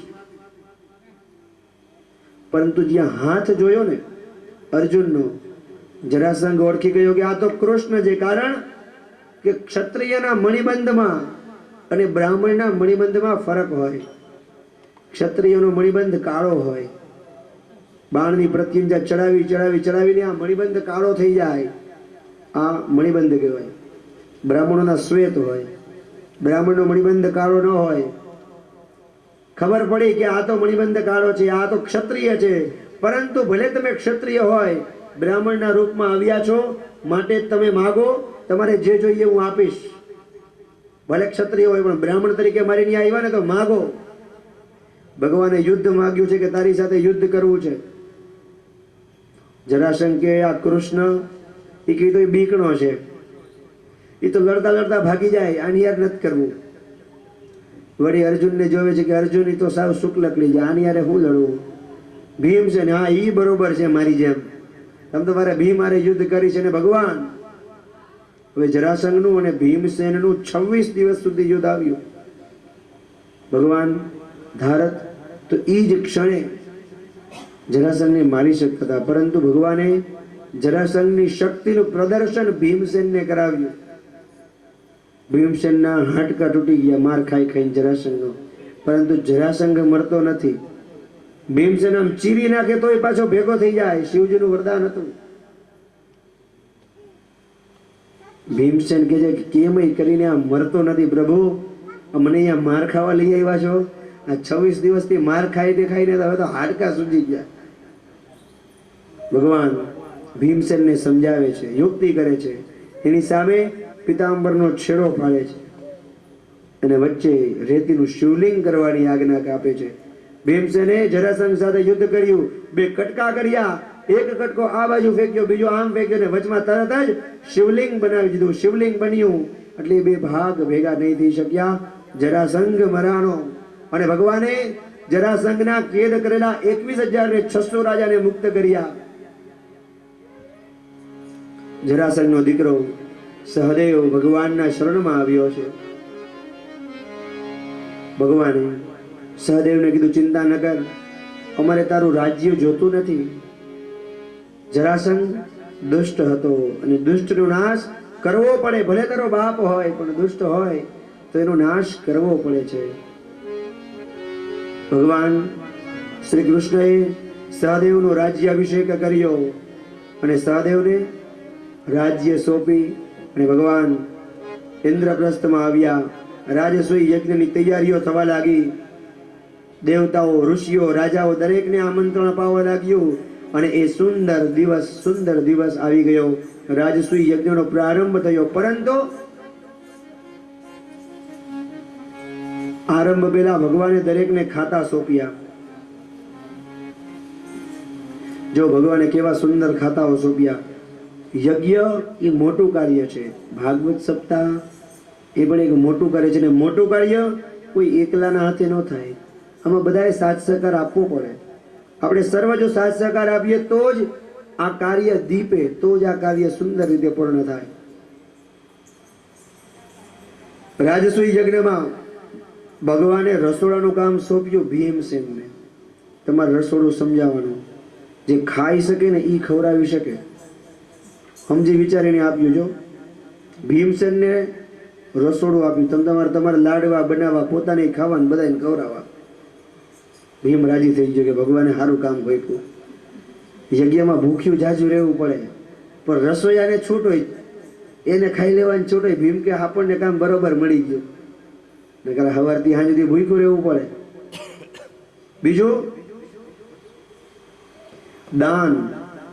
યજ્ઞમાં દાનનું મહત્વ બહુ છે. ખાન પછી દાન. યજ્ઞમાં સત્કાર્યમાં દાન દેવું પડે, અને દાન કચાશ રાખીને ક્યારેય દેવાય નહીં. કચાશ રાખીને દાન દેશો ને એના કરતા ન દેવાય બરોબર છે, એના કરતા નહીં દેવાનું, કોઈ નહીં દેવાનું, ચાલ. પણ દેવું તો વ્યવસ્થિત દેવું. અને ભગવાનને ખબર છે કે દાનનો મહિમા કર્ણ બરોબર સમજે છે. કર્ણ વિરોધી પાર્ટીમાં છે, છતાં પણ ભગવાને દાન કર્ણને સોંપ્યું કે ભલે પ્રેમથી દાન.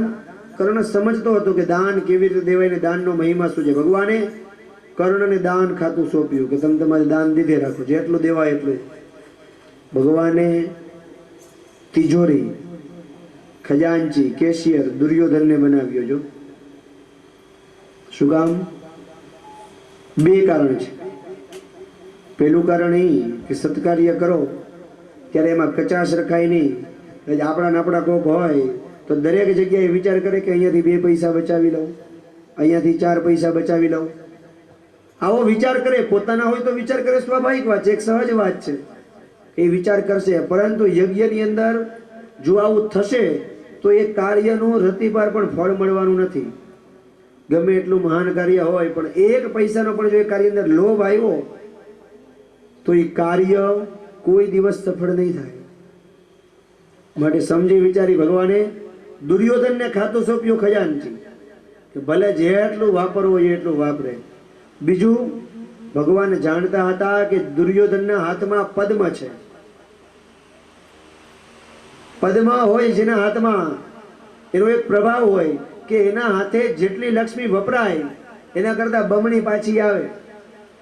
દુર્યોધન હવારથી હાંજ સુધી આમ કોથળા ભરી ભરીને લક્ષ્મીના મોકલે, જાઓ જલ્દી લઈ જાઓ. મનમાં દાનત ખરાબ હતી કે યજ્ઞ ભજન ગમે એટલું ચાલે પણ 5 દીમાં હમણાં તિજોરી ખાલી કરી દઉં અને ભૂંડા લગાડું બધાને. દુર્યોધન આવું વિચારીને ખબર નહોતી કે એના હાથમાં પદ્મ છે. હાંજ સુધીમાં આમ તિજોરીનું તળિયું લઈ આવી જાય. હાઈશ ખાલી થઈ, હવે હમણાં 2 દિન ખાલી કરી નાખું. જ્યાં હવારે આવીને જોવે તો આખી હોય એના કરતા વધારે ભરાઈ જાય. દુર્યોધન થાકી ગયો કે આટલું બધું પાંડવો લાવે છે ક્યાંથી, પરંતુ એને ખબર નથી કે હાથમાં પોતાને પદ્મ છે. ઘણા લોકો હોય ને એને પોતાનું શું સદગુણ છે ને એ ખબર નથી હોતી. પોતાના મનમાં એટલી બધી મલિનતા છે ને કે હૃદયના સદગુણો બહાર નહીં આવે. જ્યાં સુધી મનનો મેલ દૂર નહીં થાય, મનની મલિનતા નાશ નહીં પામે ને ત્યારે તમારી સ્વયંની પણ સદગુણ, તમારો સ્વયંનો સદગુણ પણ તમે નહીં સમજી શકો. દુર્યોધન એ દ્વેષ બુદ્ધિનું પ્રતીક છે. દરેક પ્રત્યેને દ્વેષ જ છે, એને કોઈ સારો જ નહીં. એક સુંદર ગુરુ દ્રોણે એકવાર છે ને દુર્યોધનને મોકલ્યો કે બેટા દુર્યોધન, આખા ગામમાંથી છે ને તું એક હારો માણા ગોતી આવ. બીજી બાજુ યુધિષ્ઠિરને મોકલ્યા છે કે યુધિષ્ઠિર બેટા તું જા અને આખા ગામમાંથી એક ખરાબ માણા ગોતી આવ. જો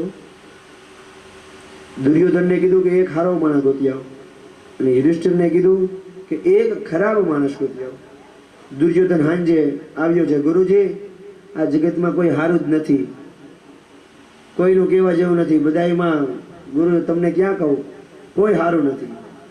યુધિષ્ઠિર સાંજે આવ્યા, એ ગુરુજીને કહે છે કે ગુરુજી આ જગતમાં કોઈ ખરાબ જ નથી, બધા પ્રેમાણ છે. આખું ગામ ફર્યો, મને એક માણસ ખરાબ ન મળ્યો. જવો એ જ ગામ અને એ જ જગ્યાએ 2 ગોતવા નીકળ્યા, એકને કોઈ સજ્જન મળતો નથી ને એકને કોઈ દુર્જન મળતો નથી. માટે તમારું જેવું મન હશે ને સામેવાળો તમને એવો દેખાશે.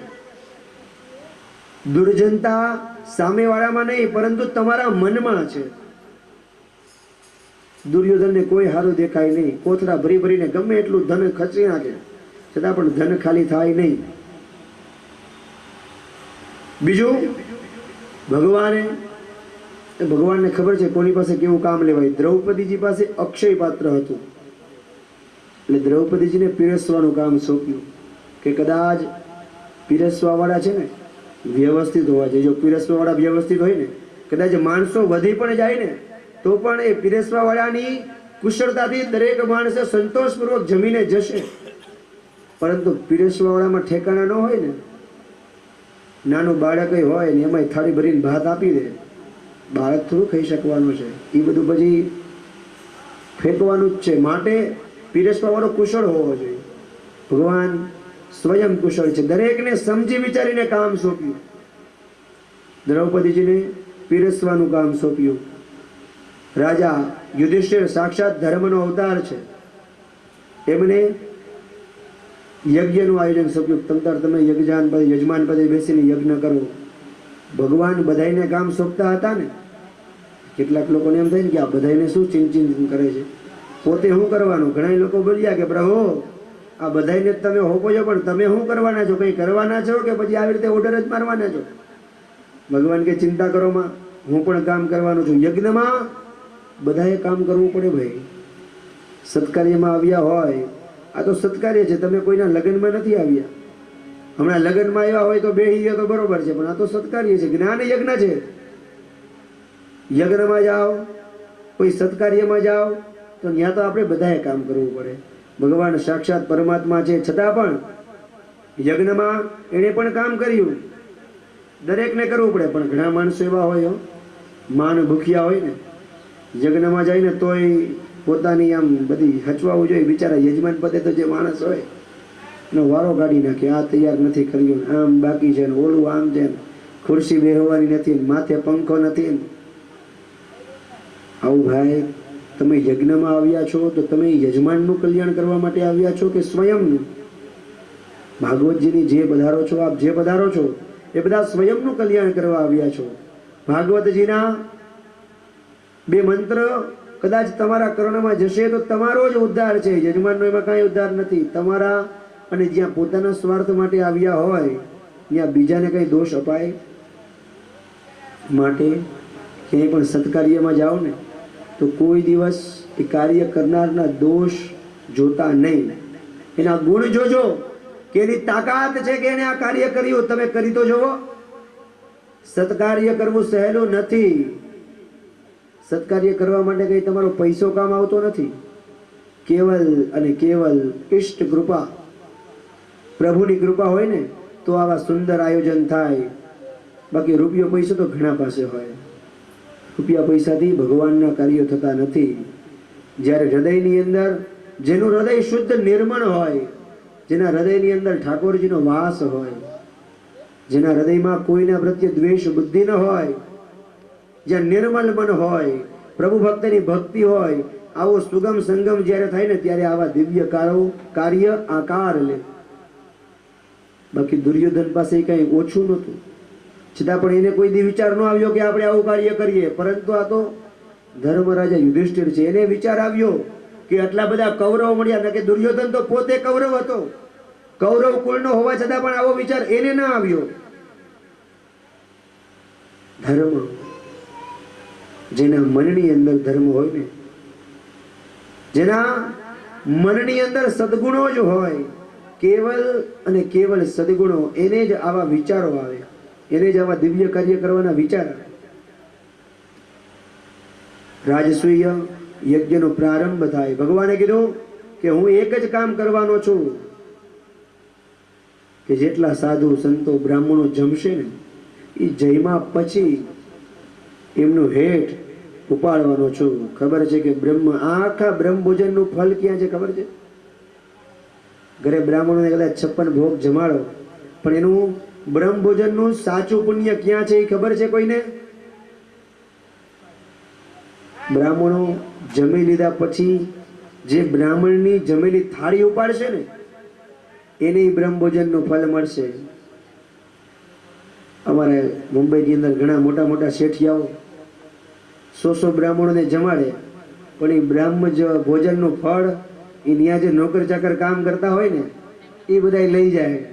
કેટરર્સ વાળા સુખી હોય, કારણ કે એ અમારા બ્રાહ્મણોને એ જ જમાડે.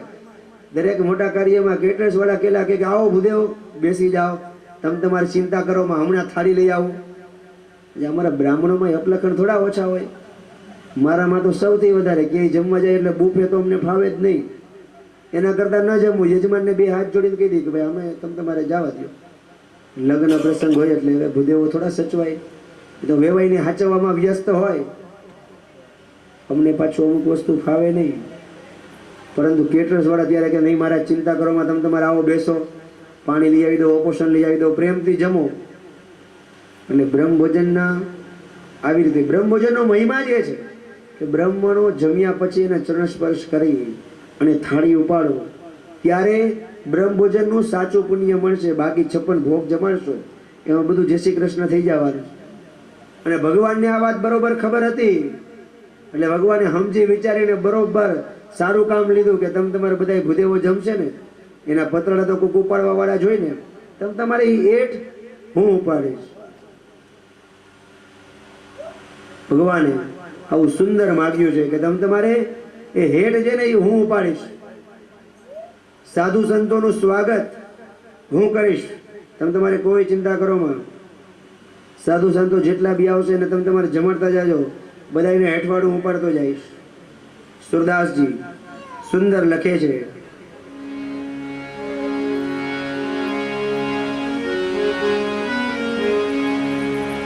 सबसे ऊंची प्रेम सगाई, सबसे ऊंची प्रेम सगाई, सबसे ऊंची प्रेम सगाई, सबसे ऊंची प्रेम सगाई. राज सुयागना योगीश्वरा हो, राज सुयागना हो, कामे झूठ उठाई, सबसे ऊंची प्रेम सगाई, सबसे ऊंची प्रेम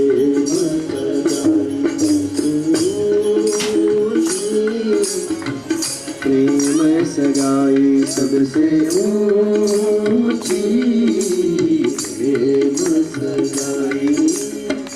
कैसी प्रीत बड़ी वृंदावन, ऐसी प्रीत बड़ी वृंदावन, गोपिन नाच नचाई, सबसे ऊंची प्रेम सगाई, सबसे ऊंची प्रेम सगाई.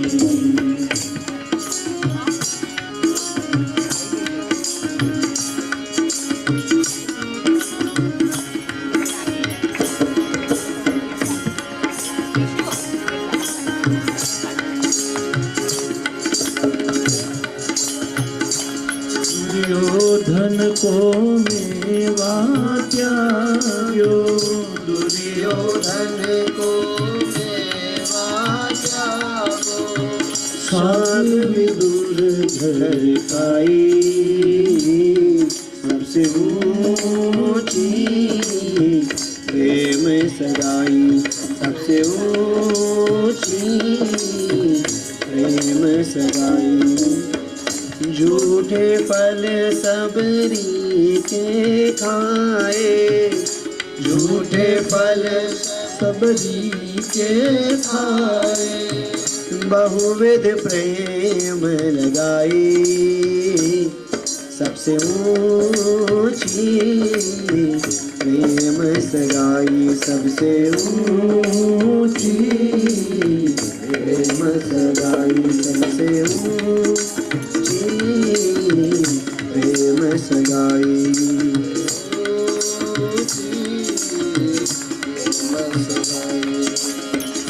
चोरी चोरी माखन खाई गयो रे यशोदा के ललनवा, चोरी चोरी माखन खाई गयो रे यशोदा के ललनवा, चोरी चोरी माखन खाई गयो रे यशोदा के ललनवा, चोरी चोरी माखन खाई गयो रे यशोदा के ललनवा.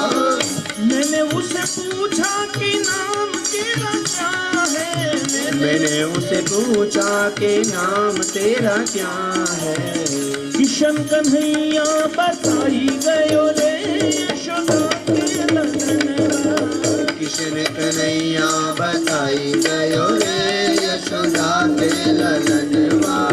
चोरी चोरी माखन खाई गयो रे यशोदा के ललनवा, चोरी चोरी माखन खाई गयो रे यशोदा के ललनवा. मैंने उसे पूछा ठिकाना तेरा क्या है, मैंने उसे पूछा ठिकाना तेरा क्या है, मैंने उसे पूछा ठिकाना तेरा क्या है, मैंने उसे पूछा ठिकाना तेरा क्या है, गोकुल वृंदावन बताई गयो रे यशोदा के ललनवा, गोकुल वृंदावन बताई गयो रे यशोदा के ललनवा, गोकुल वृंदावन बताई વૃંદાવન મચાઈ ગયો રે યશોદા કે લલનવા ચોરી ચોરી માખન ખાઈ ગયો રે યશોદા કે લલનવા ઓ ચોરી ચોરી માખન ખાઈ ગયો રે યશોદા કે લલનવા मैंने उससे पूछा माँ बाप तेरे कौन है मैंने उससे पूछा माँ बाप तेरे कौन है नंद यशोदा बताई गयो रे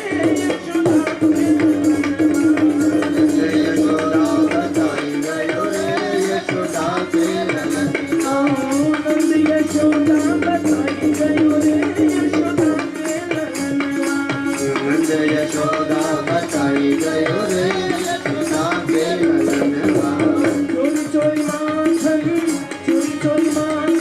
खाई गयो रे यशोदा के ललनवा चोरी चोरी माखन खाई गयो रे यशोदा के ललनवा यशोदा के ओ यशोदा के ललनवा ओ यशोदा के ललनवा यशोदा के ललनवा यशोदा के ललनवा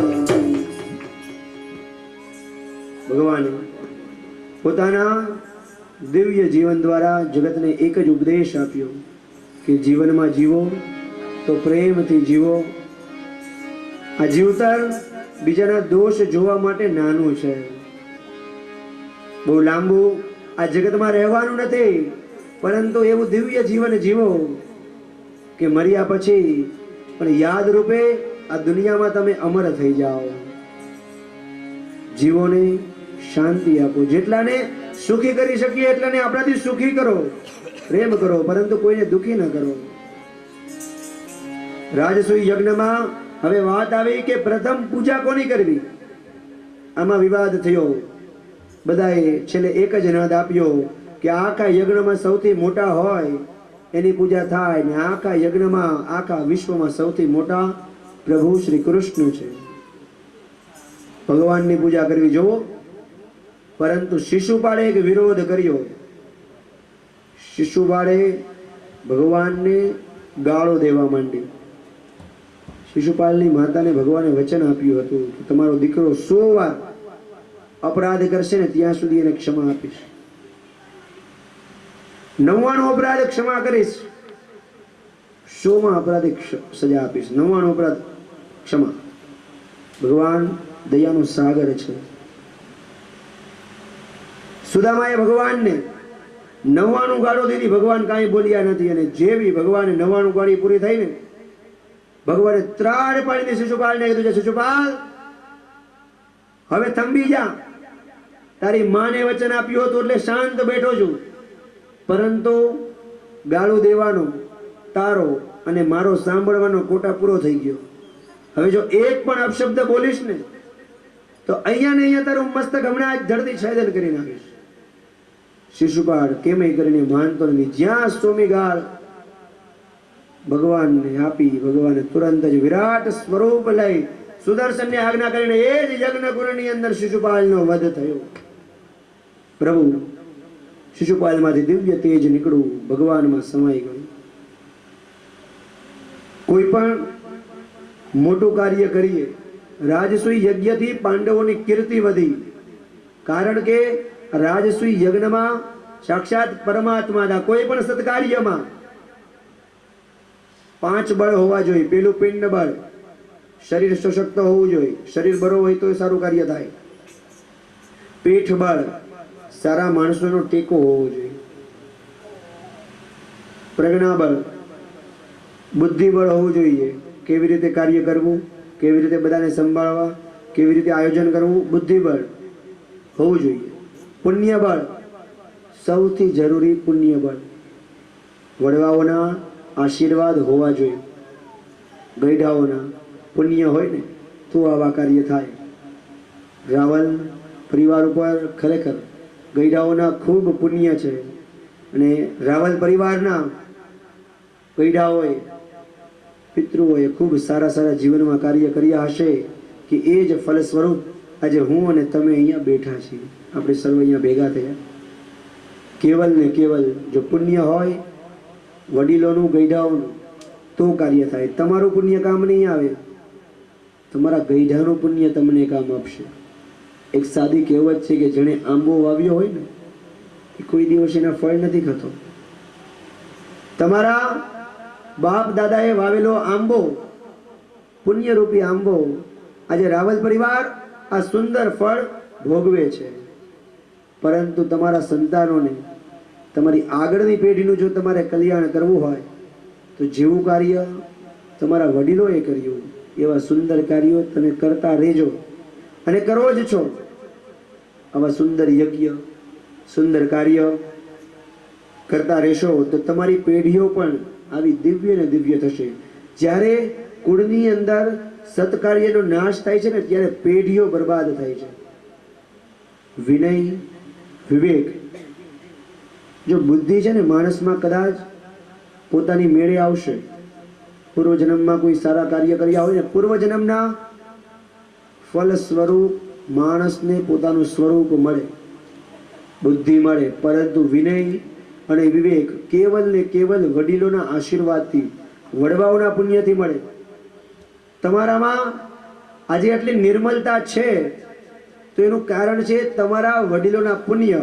પરંતુ જો તમે આવા કોઈ પુણ્ય કામ નહીં કરો તો તમારા દીકરાઓમાં આ વિનય અને વિવેક નહીં રહે. માટે ભાવિ પેઢીને સુખી કરવા માટે આવા સત્કાર્ય કરતા રહેવા.